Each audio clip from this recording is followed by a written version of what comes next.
नमस्कार। स्वागत है आप सभी का आपके अपने परिवार संस्कृत प्रभाव पर। मित्रों, हम लोग संस्कृत साहित्य के समीक्षात्मक इतिहास के तहत नाटक एवं नाटककार के बारे में पढ़ रहे थे। विगत 20 दिनों से यह प्रक्रिया चल रही है कि संस्कृत साहित्य के समीक्षात्मक इतिहास पर, यानी कि यह पाठ्य पुस्तक में संक्षिप्त रूप में सभी ग्रंथों के बारे में जानकारियाँ दी गई हैं और जहाँ से आपकी परीक्षाओं में अक्सर सवाल पूछे जाते हैं, यानी फेक टाइप के भी प्रश्न पूछे जाते हैं। और आपके टीजीटी, पीजीटी, एलटी, जीआईसी में संस्कृत साहित्य का समीक्षात्मक इतिहास पुस्तक लगी हुई है, इसलिए आप सभी को बेहद महत्वपूर्ण हो जाता है कि संस्कृत साहित्य का समीक्षात्मक इतिहास पूरा पढ़ें और तथ्यों को समझिए। क्या पढ़ना है, कितना पढ़ना है, क्या छोड़ना है, इन सभी बिंदुओं पर मैं लगातार बात कर रहा हूँ और पूरी कक्षा को ए टू जेड यानी कि जितनी भी चीज़ें बताई जा रही हैं उसको आराम से अपनी कॉपी में नोट भी करते जाएं और क्या महत्वपूर्ण है उनको ज़रूर स्मरण रखें। परीक्षा के दौरान यही सवाल आपकी परीक्षाओं में बन सकते हैं। चलिए, तो जीवन वृत्त देखिए, भट्ट नारायण, इसके पहले हम लोगों ने श्री हर्ष यानी हर्षवर्धन या हर्षदेव के बारे में पढ़े थे। इसके पहले की कक्षा में, यानी 3 रत्नावली प्रियदर्शिका, नागानंद, हर्षवर्धन या श्री हर्ष नहीं बोलेंगे। जब श्री हर्ष की बात आएगी तो उनकी एकमात्र रचना नैषधि चरितम प्रसिद्ध रूप से आप सभी को सुनाई और दिखाई देती है। तो इसके जस्ट अनंतर यानी बाद में भट्ट नारायण का आता है और आपको ये नाटककार हैं, जैसा कि आप सभी को पहले से बताया गया था। प्रमुख नाटककारों के बारे में आपको जानकारी होनी चाहिए, जिसमें सबसे प्राचीन नाटककार भास हुए। तो भास ही शूद्रक, कालिका, विशाखा, भट्ट हर्ष, एक क्रम था ना, भट्ट हर्ष भवभूति नटाखा, यानी भट्ट नारायण के बाद हम भवभूत के बारे में पढ़ेंगे। और भवभूत की कुछ रचनाएं आपके ग्रंथों में भी जो है आपके पाठ्यक्रम में भी लगी हुई, जैसे उत्तर रामचरितम का 3य अंक है, लेकिन हमें सभी पढ़ना पड़ता है। तो चलिए हम लोग देखते हैं। कपिल देव द्विवेदी की यह पुस्तक है और पेज संख्या 381 से आप लोग देखेंगे। भट्ट नारायण के बारे में हम लोग देखेंगे। भट्ट नारायण के बारे में वही तथ्य देखेंगे जो अक्सर परीक्षाओं में पूछे जाते हैं। तो पहला सवाल, भट्ट नारायण का जीवन वृत्त अंधकारमय है, यानी अंधकारमय का तात्पर्य है कि इनके विषय में कोई सटीक एवं ऑथेंटिक जानकारी नहीं प्राप्त होती है। और कवि ने वेणी संहारम, यहाँ एक बहुत तगड़ा प्रश्न बनेगा कि वेणी संहारम के रचना कौन है, तो भट्ट नारायण है। कौन है? भट्ट नारायण। वेणी संहारम, देखिए वेणी संहारम अब की प्रस्तावना में अपने आप को मृग राग लक्ष्मा कबेर मृग राज लक्ष्मणोह भट्ट नारायण से कहा है, यानी कि वेणी संहारम इनकी रचना है और यह एक नाटक है। पहला सवाल। दूसरा सवाल यही बनेगा कि भट्ट नारायण की रचना, मान लीजिए पहला बन गया कि भट्ट नारायण की रचना क्या है, तो आप बताएंगे वेणी संहारम है। दूसरा सवाल इस पे बनेगा कि वेणी संहारम किस प्रकार की रचना है, नाटक है कि उपन्यास है कि कथा है कि महाकाव्य है। तो यह सवाल आपसे बन सकता है। ऐसे सवालों को आप नोट भी करते जाएंगे। और फिर अगला सवाल यहीं पे बनेगा कि मृगराज लक्ष्मा कबेर मृगराज लक्ष्मणो भट्ट नारायण, नहीं दिया रहेगा, ये यही लाइन दिया रहेगा बस, मृगराज लक्ष्मा कबेर मृगराज लक्ष्मणो। तो विकल्प में भट्ट नारायणस्य या भवभूते या कालिदासस्य या श्री हर्षस्य या हर्षस्य, जो भी दिया रहेगा, हर्षवर्धनस्य, तो आपको क्या लगाना पड़ेगा? भट्ट नारायणस्य, भट्ट नारायणस्य। ठीक है, चलिए अगला देखिएगा सवाल। इससे ज्ञात होता है कि इन्हें कवींद्र या कवि मृगेंद्र भी कहा जाता था। तो पूछा जाएगा ये उपाधि कवींद्र की या कवि मृगेंद्र किसे कहा जाता है, तो भट्ट नारायण को, भट्ट नारायण को।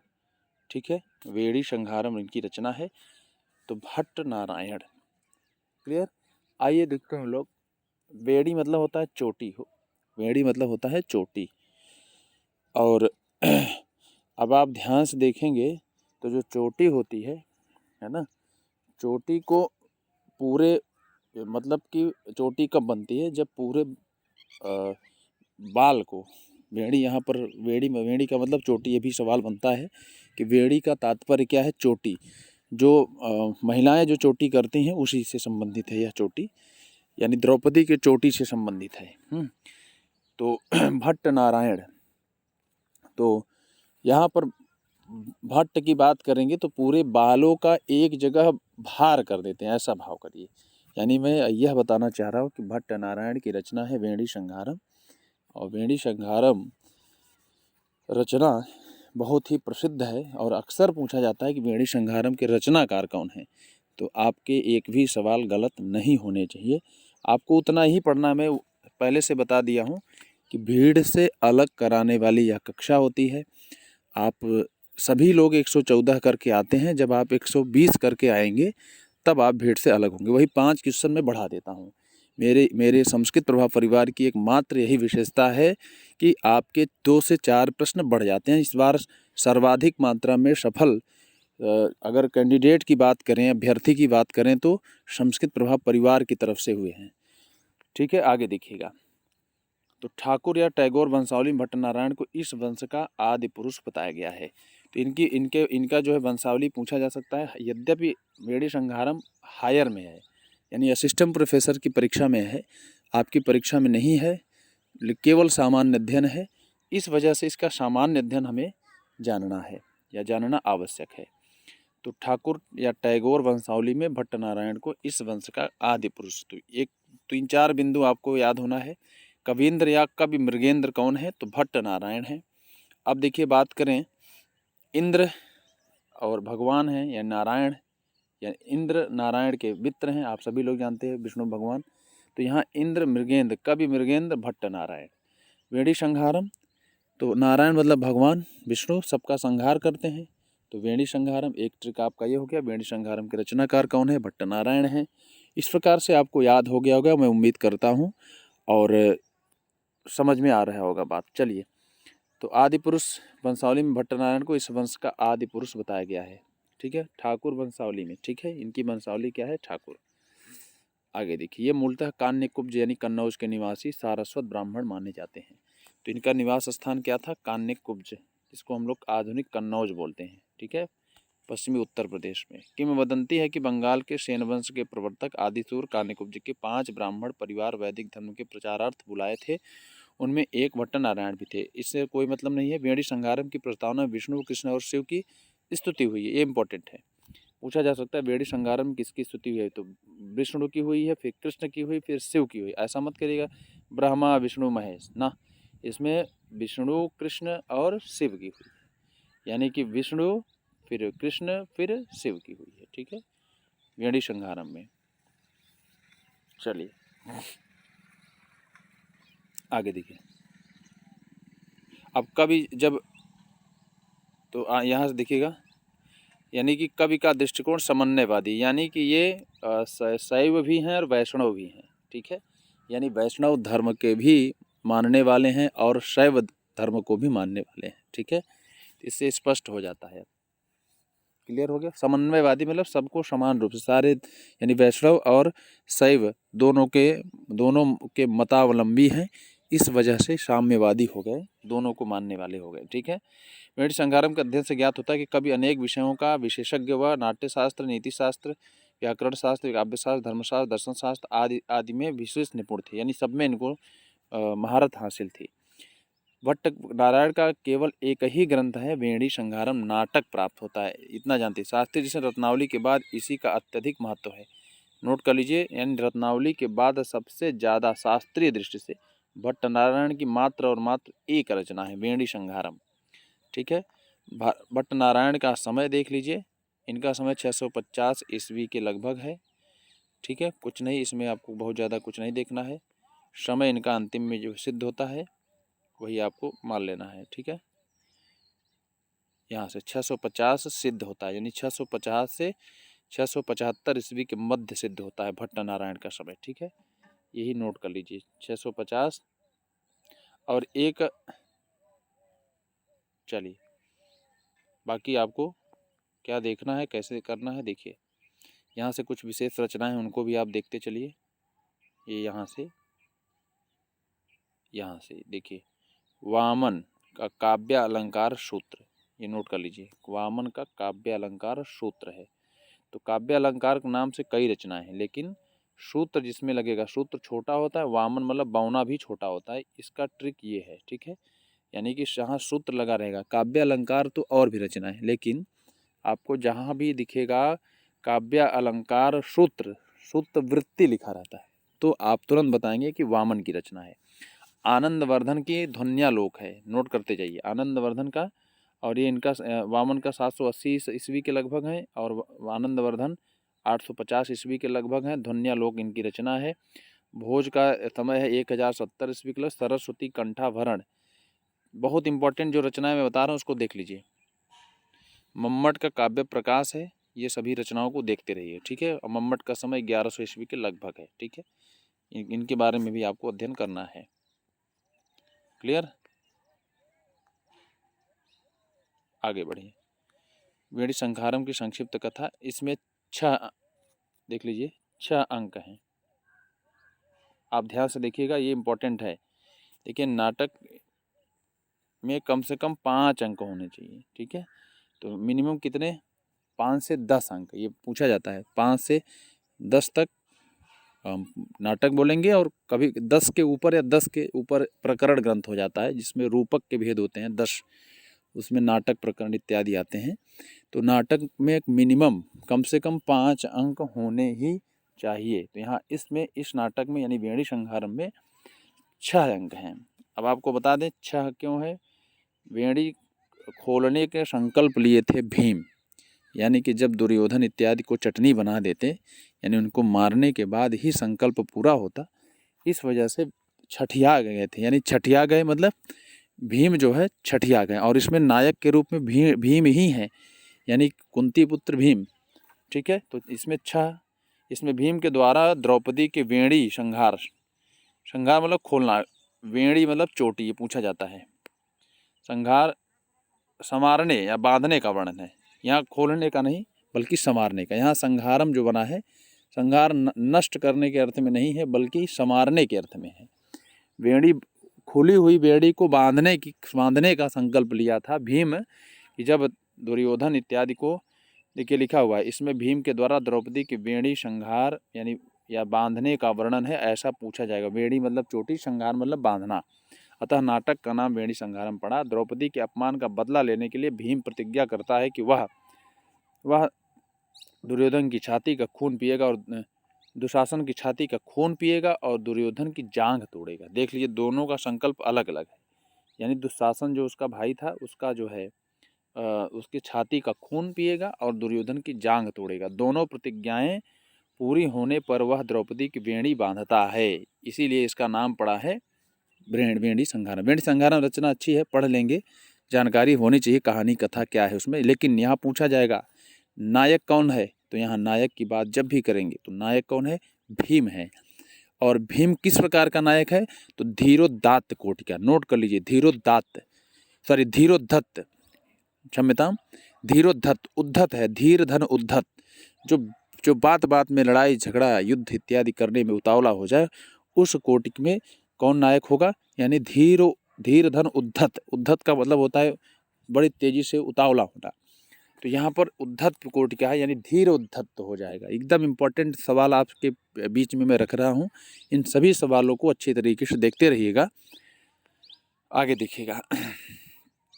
तो 2 प्रतिज्ञाएं लिया था भीम, कितनी, 2, कौन कौन सी। एक तो दुशासन जो कि दुर्योधन का छोटा भाई है, उसको उसके छाती का खून पीने का एक प्रतिज्ञा। दूसरी प्रतिज्ञा है कि भीम ने यह भी प्रतिज्ञा लिया कि दुर्योधन के जांघ को तोड़ेगा। ये 2 प्रतिज्ञाएं थी। उसी प्रतिज्ञा को तोड़ने यानी प्रतिज्ञा पूर्ण करने के बाद ही वेणी संहारम, वेणी यहाँ किसका तात्पर्य है, यानी चोटी। किसकी चोटी, तो आपका सवाल है कि किसकी चोटी, तो आपका जवाब होगा यानी कि द्रौपदी के चोटी को संवारना, ठीक है। अंकानुसार कथा इस प्रकार है। भीमसेन की प्रतिज्ञा की दुशासन की छाती का खून पीऊंगा और दुर्योधन की जांघ तोड़कर रक्त रंजित हाथ से द्रौपदी के बाल बांधूंगा। कृष्ण के प्रयत्न में असफल होकर लौटते हैं, यानी वहाँ पर जो दूत बन के गए थे, दुर्योधन ने कृष्ण को बंदी बनाने का यत्न किया था, परंतु विश्व रूप दर्शन से वे उसके चंगुल से बच सके। ये प्रथम अंक की कहानी है। दूसरा है अभिमन्यु की हत्या। अब अभिमन्यु कौन है, आप लोग कमेंट बॉक्स में लिखेंगे अभिमन्यु कौन है, आप सभी लोग लिखेंगे। और दुर्योधन की पत्नी भानुमति का स्वप्न वृत्तांत पूछा जाएगा। भानुमति कौन है, तो भानुमति जो है दुर्योधन की पत्नी है। और स्वप्न वृत्तांत सुनाना, तो स्वप्न द्वारा 100 सर्पों का वध और भानुमति का नकुल, यानी देखिए यहाँ से स्वप्न नकुल द्वारा 100 सर्पों का वध और भानुमति का नकुल न्योले पर आकृष्ट, और नकुल यानी पांडव पर भानुमति का आकृष्ट होना समझकर दुर्योधन का भानुमति के वधार्थ उद्यत होना। यहाँ वो स्वप्न जो है, नकुल मतलब नेवला भी होता है, और एक नकुल सहदेव पांडव हैं। तो जो स्वप्न देखी उस स्वप्न का जो वृत्तांत बताई जब दुर्योधन से, तो उसमें दुर्योधन को लगा कि भानुमति जो है पांडव पर आकृष्ट होकर के उसके बारे में सोच रही है, इसलिए उसके वध के लिए उद्यत होता है दुर्योधन अपनी पत्नी को मारने के लिए। स्वप्न जानकर शांति भानुमति के साथ, है ना, उपवन की काम क्रीड़ा का वर्णन, और दुर्योधन को अत्यंत कामुक चित्रित किया अर्जुन की जयद्रथ वध की प्रतिज्ञा। तो ये सब देख लीजिए। जयद्रथ वध की प्रतिज्ञा कौन लेता है, अर्जुन लेते हैं। और यहाँ पर एक सवाल पूछा था आपसे, अभिमन्यु कौन है, इसके बारे में आप लिखेंगे अभिमन्यु कौन है। ये महाभारत का एक प्रमुख पात्र रहा है। और फिर तीसरे में देखिएगा, कर्ण द्वारा भीम के पुत्र कीचक का वध, तो पूछा जाए कर्ण द्वारा भीम घटोत्कच किसका पुत्र, ये भी पूछा जाएगा। घटोत्कच के पुत्र धृष्टद्युम्न के द्वारा द्रोण का वध, ये पूछा जाएगा। कि देखिए आपके इसमें पाठ्यक्रम में नहीं है, लेकिन थोड़ी सी कहानी आप जानते रहिएगा, फिर भी आप थोड़ा सा समझेंगे, क्योंकि ये महाभारत की कथा है, कहानी है। और ये 6 अंकों में निबद्ध एक नाटक है, वेणी संहारम, भट्ट नारायण की रचना है। और भट्ट नारायण का भी मृगेंद्र भी इनको कहा जाता है, या कवेंद्र भी कहा जाता है, कभी मृगेंद्र भी कहा जाता है। और ये ठाकुर वंश में उत्पन्न हुए थे भट्ट नारायण। अगला देखिएगा, चौथा है दुशासन की रक्षा करते हुए समय दुर्योधन का घायल होना, अर्जुन के द्वारा कर्ण के पुत्र वृषसेन का वध। देखिए कर्ण का पुत्र कौन है, वृषसेन, ये नोट कर लीजिए, ऐसे कहानी जानते रहिए। कर्ण का दुखित होना। पांचवा है अर्जुन द्वारा कर्ण का वध, दुर्योधन का युद्धार्थ उद्यत होना। फिर उसके बाद धृतराष्ट्र के अभिवादनार्थ भीम और अर्जुन का आगमन, वहीं पर भीम और दुर्योधन का वाग युद्ध, अश्वत्थामा का आगमन, दुर्योधन के द्वारा व्यवहार से असंतुष्ट रुष्ट अश्वत्थामा का प्रस्थान, यानी चले जाते हैं। छठवें में शल्य की मृत्यु। देखिए शल्य की मृत्यु, भीम के द्वारा वध से बचने के लिए दुर्योधन का सरोवर में छिपना, सरोवर में छिप करके इसने जल स्तंभन किया था। स्तंभन मतलब होता है पूरे जल को फ्रीज कर दिया था, बर्फ कर दिया था, जिसमें भीम उसको देख नहीं पा रहा था। सहदेव के प्रयत्न से दुर्योधन का भीम का युधिष्ठिर को धोखा देना, दुर्योधन का लगना, भीम और दुर्योधन का गदा युद्ध, दुर्योधन के मित्र चारवाक नामक दास का युधिष्ठिर को धोखा देना, बताना कि गदा युद्ध में भीम की मृत्यु, अर्जुन से गदा युद्ध चालू है, युधिष्ठिर और द्रौपदी का चिता में जलने के लिए तैयार होना, दुर्योधन को मारकर भीम का आगमन और द्रौपदी का फिर से वही जो है पुनः यानी कि उसके बंधन का संवारना इत्यादि। इसमें अंतिम में वेणी संहार होता है, यानी कि वेणी मतलब चोटी का, संहार मतलब बांधना होता है। कुल मिलाकर के इसकी कहानी आप लोग अपनी पुस्तक से आराम से पढ़ लीजिएगा। बहुत ज़्यादा इम्पोर्टेंट नहीं है, बस इतना इम्पोर्टेंट है कि इसमें कितने अंक हैं, ये नाटक है और यह किसकी रचना है, और वेणी का मतलब क्या होता है, ये सभी बिंदु आपके लिए बेहद महत्वपूर्ण है। वेणी संहारम की मूल कथा महाभारत से ली गई है, तो ये उपजीव्य ग्रंथ पूछा जा सकता है, ये आपके दिमाग में होना चाहिए। उपजीव्य ग्रंथ के रूप में ये पूछा जा सकता है, क्योंकि अक्सर परीक्षाओं में इसी प्रकार के सवाल बनते हैं कि किरातार्जुनीयम का उपजीव्य ग्रंथ क्या है। ठीक है, और बाकी आपको इसमें से बहुत सारी चीज़ें नहीं पढ़ना है। ठीक है, चलिए, तो तृतीय अंक का महत्व इसमें देखिए वेणी संहारम तृतीय अंक नाटकी एवं कवित्व की दृष्टि से सर्वोत्तम है। ये पूछा जाएगा कि वेणी संहारम में सबसे ज़्यादा उत्कृष्ट अंक कौन सा है, यानी तृतीय अंक है। जैसे अगर बात करें कि अब आपसे पूछा जाए कि उत्तर रामचरितम का कौन सा अंक प्रसिद्ध है, तो तृतीय अंक है। अभिज्ञान शाकुंतलम का कौन सा अंक प्रसिद्ध है, सबसे ज़्यादा सर्वोत्कृष्ट है, तो चतुर्थ अंक है। उसी प्रकार से वेणी संहारम में कौन सा अंक सर्वोत्तम है, तो आपका जवाब होगा तृतीय अंक। यद्यपि इसकी कहानी आपको पूरा नहीं देखना है और पूरा नहीं समझना है, केवल जो हायर की परीक्षा दे रहे हैं उनके लिए इम्पोर्टेंट। वेणी संहारम के नायक के विषय में पर्याप्त मतभेद है, लेकिन आपको नायक की बात अगर करेंगे तो इसके भीम नायक होंगे। भीम को नायक मानने के ये कारण है। तो कुल मिलाकर के भीम इसके नायक हैं और इसमें वीर रस प्रधान है। भाई मार काट हुई है तो इसका मतलब क्या है, श्रृंगार रस का वर्णन है नहीं, केवल है इसमें प्रधान रस। गौड़ रस तो सभी रस होते हैं और जितने भी रस हैं, लेकिन मुख्य रस की बात अगर करेंगे तो इसमें मुख्य रस जो है आपका वीर रस है।